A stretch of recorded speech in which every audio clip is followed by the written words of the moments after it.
Welcome to This Explainer. Today, we're unpacking a massive psychological trap, lifestyle inflation, and more importantly, revealing the mathematically backed playbook for how you can actually start saving early. We're going to break down why every single generation seems to repeat the exact same financial mistakes and how you can break that cycle right now.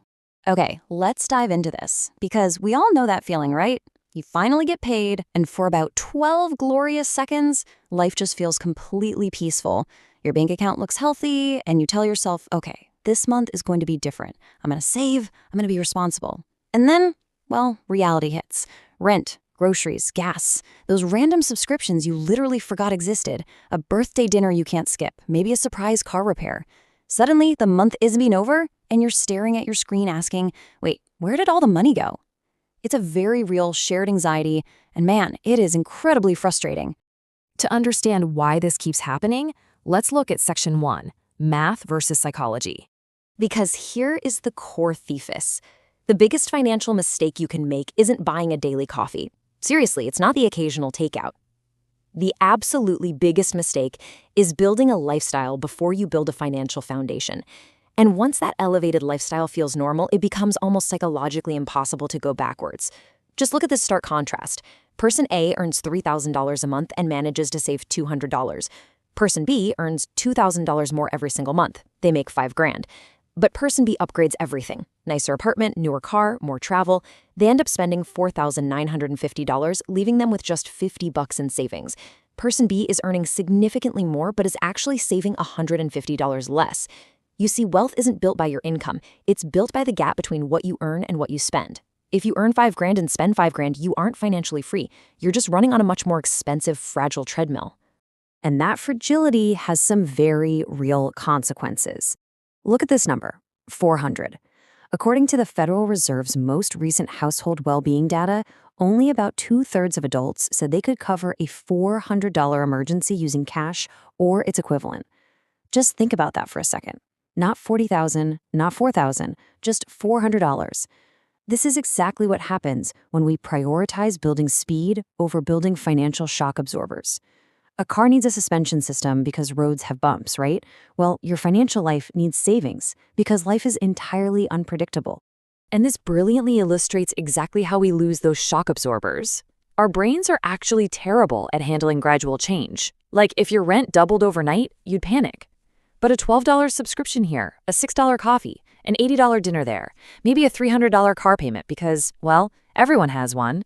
Individually, all these upgrades feel completely reasonable. But together, they quietly merge into this expensive, rigid financial identity.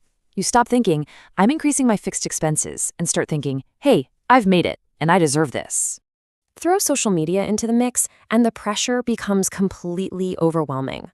Look, every generation compares itself to others. But today, you're comparing your life to thousands of people on your phone, basically nonstop. You see people your age buying homes, traveling to incredible places, wearing expensive clothes, and your brain doesn't rationally say, oh, this is just a curated highlight reel. No, your brain panics and says, why am I falling behind? So you spend money just to catch up. But here's the secret. A lot of the people you're trying to keep up with are also broke. They're just broke with better lighting, they've got debt, payments, and the exact same stress too. Which builds into an even deeper problem. Let's move to Section 2, the hidden cost of debt.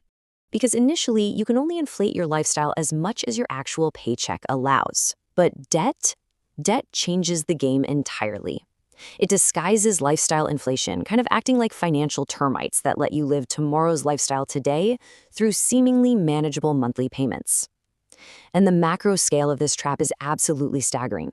According to the New York Fed, total U.S. household debt reached about $18.8 trillion in the first quarter of 2026. $18.8 trillion! Consumer debt used to support a lifestyle is literally one of the fastest ways to lose control of your money. It means your paycheck arrives already spent. Before you buy food, before you can even think about saving, your money is promised to the past. Debt just turns yesterday's lifestyle decisions into today's waking stress. This brings us to a massively important focus. Section 3, why saving early matters. You see, there's a huge opportunity cost to delayed saving. Every single generation makes the exact same mistake of underestimating time. When you're 22, retirement feels fake. By 42, it starts feeling real. And by 52, you're saying, man, I really wish I started earlier. So let me challenge you to rethink your daily spending. What is the real cost of $300? When you spend an extra $300 a month on random lifestyle upgrades, a nicer car, dining out, random online shopping sprees, you probably think the cost is just $300. But that's simply not true. The real cost is what that $300 could have actually become. Prepare yourself, because here is the sheer, invisible power of compound growth. If you take that $300 a month and invest it consistently for 30 years, assuming an average 8% annual return, it becomes roughly $447,000, almost $500,000. That is what you're actually giving up when you prioritize immediate, temporary comfort over long-term stability. The magic of compounding is that it rewards patience, but most people just keep digging up the seed because they want the shade today. And because we prioritize today's lifestyle, we end up borrowing directly from our future selves. Vanguard's How America Saves report shows that while average retirement balances might look okay, the median balances are dangerously low, and the median is what the typical person actually has. When you spend everything you earn today to fund your current lifestyle, you're essentially looking your future self right in the eye and saying, "Good luck, you figure it out." And eventually, future you gets the bill. So the crucial point is, how do we actually fix this order of operations? Let's look at Section 4, 5 Steps to Stability. We absolutely have to stop doing what most people do, which is spend, then save whatever is left. We need to reverse our mindset to save, then spend whatever is left guilt-free. So here are 5 incredibly practical steps to prioritize long-term financial stability over immediate lifestyle comfort. Step 1, create a stability gap between your income and expenses. Even just a 10% gap gives you oxygen to breathe. Step 2, freeze your lifestyle after raises.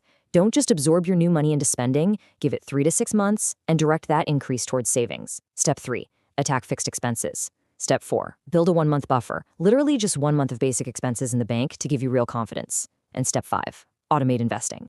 Let's zoom in on Step 3 for just a second. The Bureau of Labor Statistics reported that housing and transportation together accounted for more than half of average U.S. household spending in 2024. That means over 50% of your budget is tied up in just 2 categories. If you want to create permanent monthly wins, you have to attack these big rocks. Look, a $20 impulse purchase is annoying, sure, but a $700 car payment is a rigid system. Reducing these massive fixed expenses gives you a permanent win every single month. And looking at Step 5, this might literally be the most important rule for saving early. Motivation is completely unreliable. Automation is boring, but automation works. Set up an automatic transfer every single payday. It doesn't matter if it's just $25 or $50 to start. The habit matters so much more than the amount. True financial maturity essentially boils down to your ability to care for a version of yourself you haven't even met yet. Make the system care for them automatically. You have the power to break the generational pattern right now. You don't have to wait until you feel rich to start saving. You save so that one day you actually have options. So I want to leave you with this final provocative thought. What lifestyle upgrade are you delaying today so you can build financial stability first? Because making that one decision might just be the moment you stop repeating the generational money trap. Thanks for joining me on this explainer, and I'll catch you next time.